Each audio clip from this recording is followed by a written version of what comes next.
The real cost of debt is not the interest rate that you pay. It's the taxes you will owe to repay the principal. I'll show you what I mean.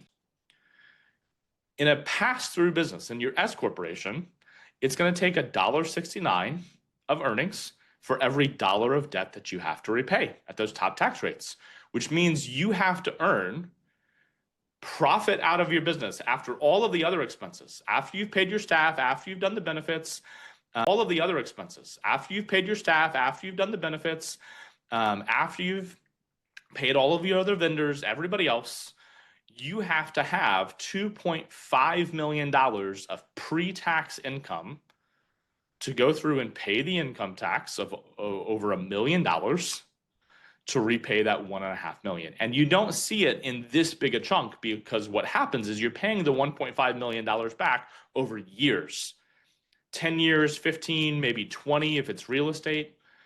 And so you don't see the inefficiency. It's not immediately apparent, but this is what's happening. And just because of the tax inefficiency of this transaction. In a C corporation, because the tax rate is lower, it's only a 21% rate. It only requires $1.27 of profit inside a C corporation to repay the same amount of debt. It costs $1.9 million of net profit in the C corporation, that net income, to go through and pay the debt. And what happens is this comparison, you have $630,000 less money that goes to the IRS, $630,000 more money that stays in your economic world, a cost savings of 42%.